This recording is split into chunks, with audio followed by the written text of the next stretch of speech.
आज हम डिस्कस करने जा रहे हैं बौद्ध धर्म और जैन धर्म का तुलनात्मक अध्ययन। दोस्तों, इस वीडियो को पूरा देखने के बाद मेरे जो नए एस्पिरेंट्स हैं, नए मित्र हैं, वो ये सीख जाएंगे कि उनको पढ़ना कैसे है। तुलनात्मक अध्ययन क्या होता है? एक चीज़ को दूसरे चीज़ से जोड़ के पढ़ने का मजा ही कुछ और है। हमारा माइंड ऐसे ही चीज़ों को याद रखता है। दोस्तों, वीडियो स्टार्ट करने से पहले एक महत्वपूर्ण बात, दोस्तों आपको ध्यान रखना है, इस वीडियो का उद्देश्य किसी की धार्मिक भावनाओं को ठेस पहुंचाना नहीं है।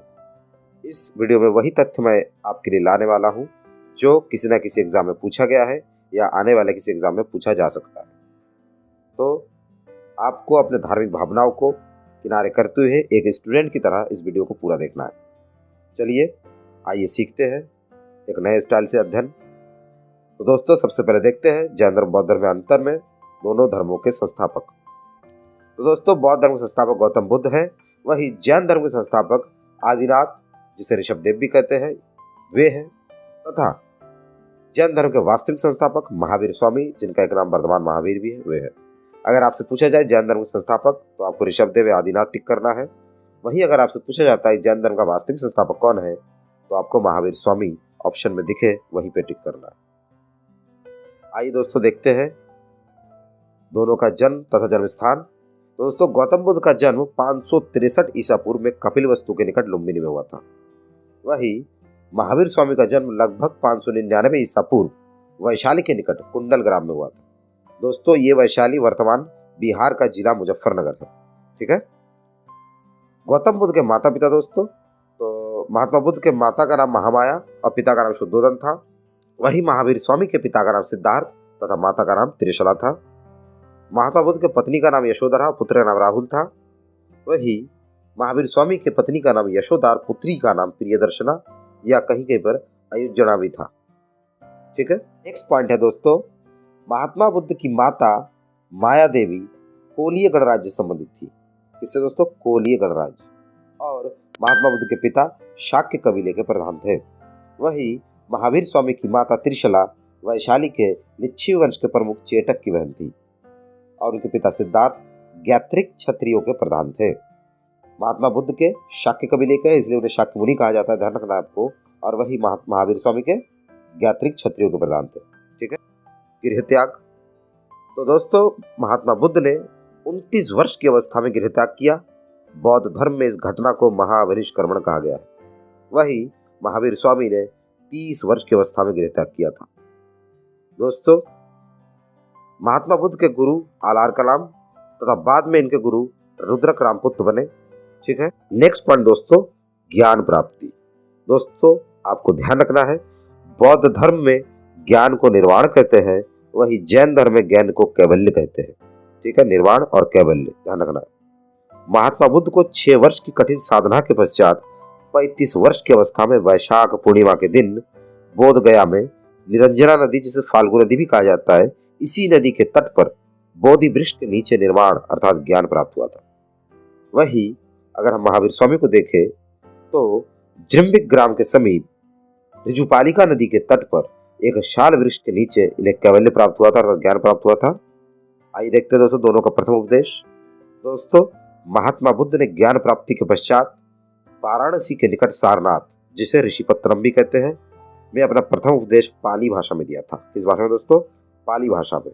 और इस घटना को बौद्ध धर्म में धर्म चक्र प्रवर्तन कहते हैं। वहीं दोस्तों, ज्ञान प्राप्ति के उपरांत महावीर स्वामी ने अपना प्रथम उपदेश राजगृह में विपुलाचल पहाड़ी पर बाराकर नदी के तट पर दिया था। और इनके प्रथम शिष्य जमाली तथा प्रथम शिष्या चंदनामणि थी।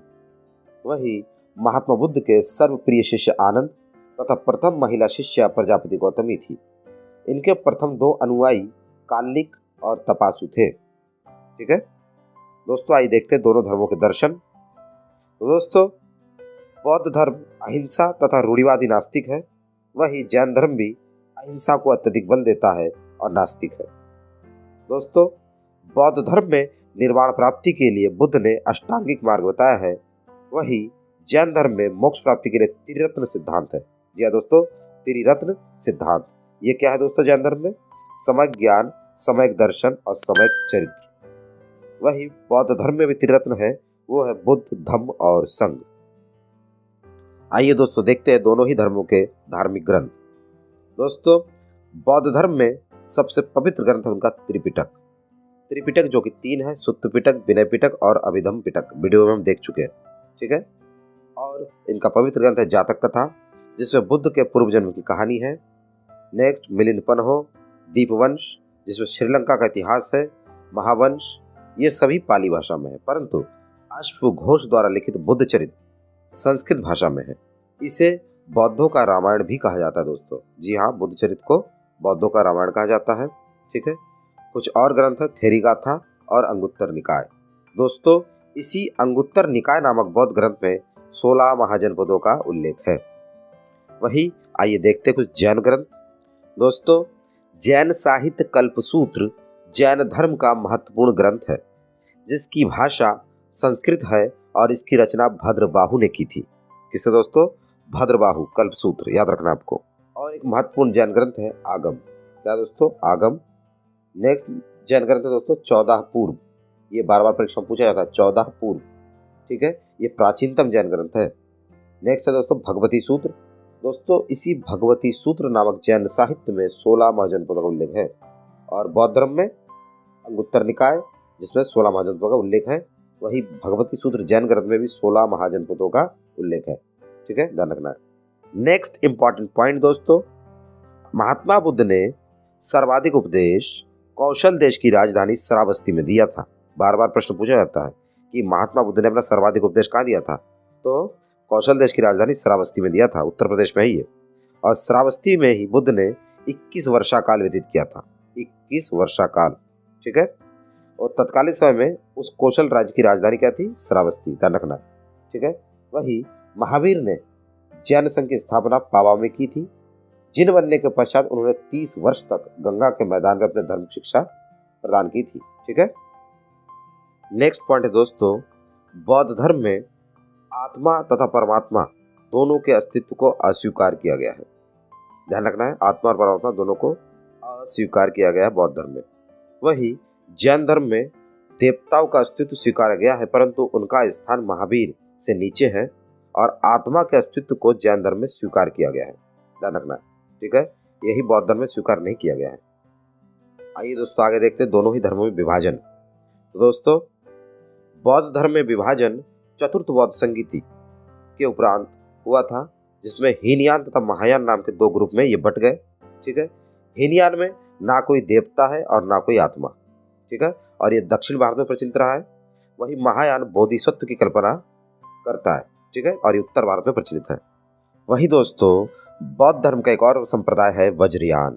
वज्रयान ये बिहारों में नहीं रहते थे और ये इंद्रजाल, जादू टोना, भूत विद्या वगैरह ये सब करते थे, चमत्कार वगैरह। ठीक है, और यहाँ पे वज्रयान में एक स्त्री देवी, एक देवी की पूजा करते थे ये लोग वज्रयान। ठीक है, ध्यान रखना है आपको, देवी तारा की पूजा करते थे। वही जैन धर्म में विभाजन मौर्य काल में हुआ। किस काल में दोस्तों? मौर्य काल में, चंद्रगुप्त मौर्य के टाइम पे विभाजन हुआ था। ठीक है, और श्वेतांबर और दिगंबर नाम के 2 ग्रुप में डिवाइड हो गए थे।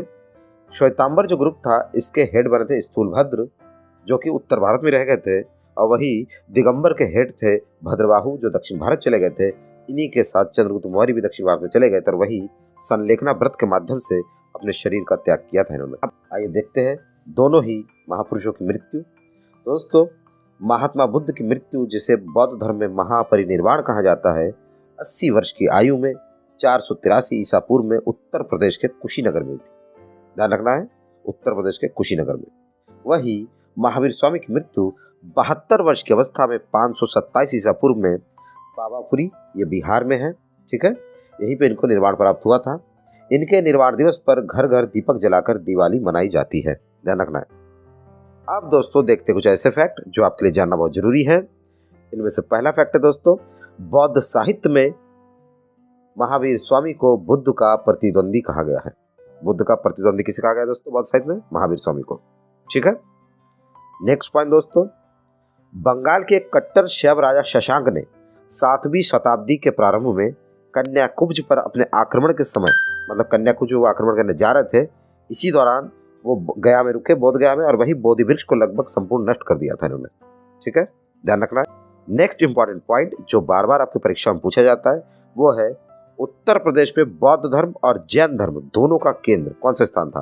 तो दोस्तों वो था कौशाम्बी। ठीक है, ध्यान रखना आपको। नेक्स्ट और अंतिम पॉइंट दोस्तों, बौद्ध धर्म को भारत में बंगाल के पाल शासकों ने अंतिम संरक्षण दिया था। किसने? बंगाल के पाल शासकों ने। ठीक है, तो यही पे वीडियो का अंत होता है। वीडियो आपको कैसा लगा कमेंट बॉक्स में कमेंट कीजिएगा, और अगला टॉपिक आप किस पे चाहते हैं बताइएगा। ठीक है, मैं पूरी कोशिश करूंगा आपको जिस प्रकार का कंटेंट चाहिए मैं वैसा प्रोवाइड कर सकूं। मस्ती से पढ़ते रहिए, खुश रहिए, स्वस्थ रहिए, और चैनल को लाइक, शेयर और सब्सक्राइब कीजिए। वीडियो को पूरा देखने के लिए आपका फिर से धन्यवाद।